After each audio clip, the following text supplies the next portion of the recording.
we go. How's it? Welcome back to the Fontainer. In today's episode, we speak about Malick Thiaw and his medical, Khannouss interest in the Leicester City midfielder, the Moroccan 21-year-old.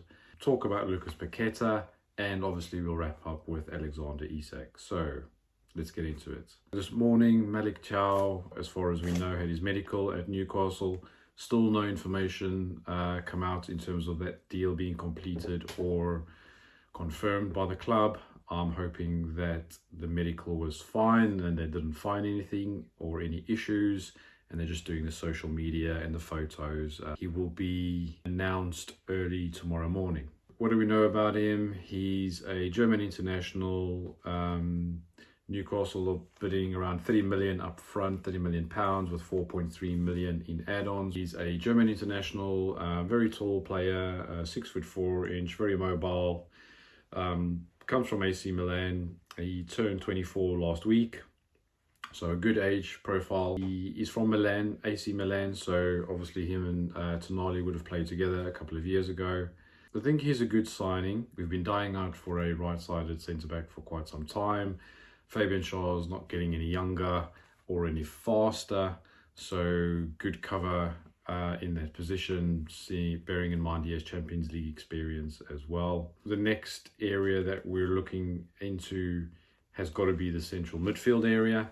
A lot of people are worried about the lack of depth in that area, seeing as we only have Tonali, Joelinton and Bruno, our captain, really. Lewis Miley is a developing young player who's done well pre-season and is the only real cover we have. So looking at the depth talk today is that Newcastle are looking at triggering Khannouss's release clause, which is around the £22.5 million mark. Very different type of player to the three that we currently have.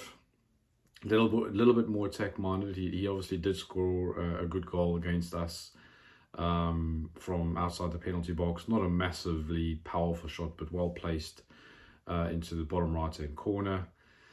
It's not something which I think is going to excite anybody, but I think it's where we are in this transfer window. We'll probably take anything we can get.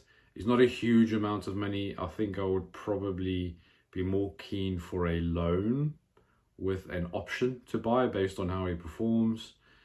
That would probably give us a bit more cover in case it doesn't really work out. He is coming from Leicester, who were relegated this season, so he is obviously keen to move on.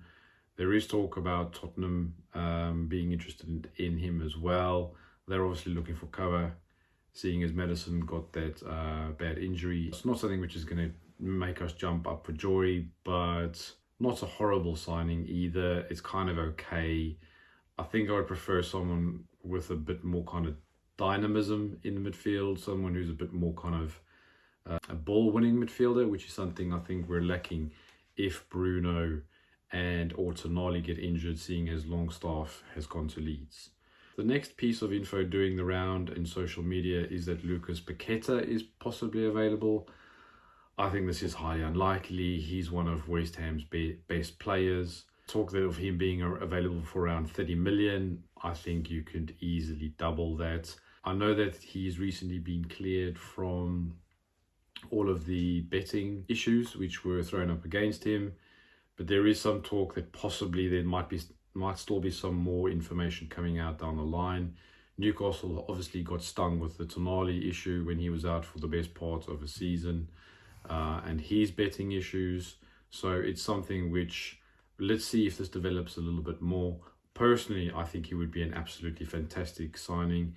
We know he's really, really good friends with Bruno. They both played together at Lyon before coming to the Premier League. I think he's actually more mobile than Bruno. If there's even a slight possibility that we can get him, we should be all over that like a rash. Let's see what happens with that one. Personally, probably a better type of profile of player. He'd be keen to play Champions League football as well. I'm sure, and come and buddy up with his mate Bruno at Newcastle. Let's wrap things up with the Alexander Isak update. So this has really been an unbelievable story. I think what we're hearing now is that each passing day that Newcastle don't sign a replacement striker is pushing the needle more towards Isak staying at the club. A lot of fans have had their views on that, understandably so. Charlotte Robson from the Truth Faith podcast was speaking to Keith Downey on Sky Sports this evening. He asked her what does she think Newcastle's fans' view is if he does end up staying. Charlotte's obviously really good on the Truth Faith podcast. Keith Downey also very reputable as well, saying that if Isak starts scoring goals, which is what he's being paid to do at the club, fans will kind of get back on board. I have said from the beginning, I think that there is a possibility that Alexander Isak stays. Eddie Howe is probably the best manager in the Premier League. If anyone can resolve the Alexander Isak issue, it's Eddie Howe. There is no better alternative striker on the market than Alexander Isak. I think people are talking about trying to Frankenstein and say, okay, well, if we have Jackson doing 15 goals and Visa giving 15 goals, then that equals one Isak. We only play with one striker up front. You can't divide the goals between different strikers. Yes, we need more depth now that Callum Wilson has left the club and we basically have no strikers currently.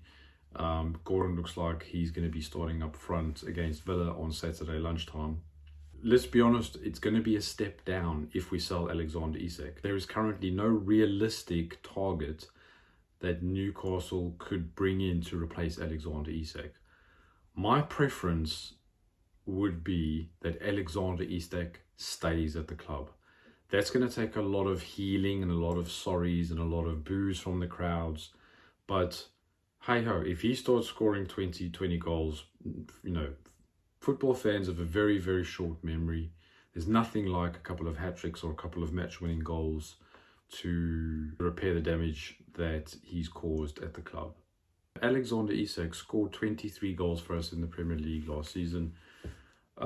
Visa did score 19, but yeah, we can't afford to have one striker playing Premier League and Champions League football. It's just not possible.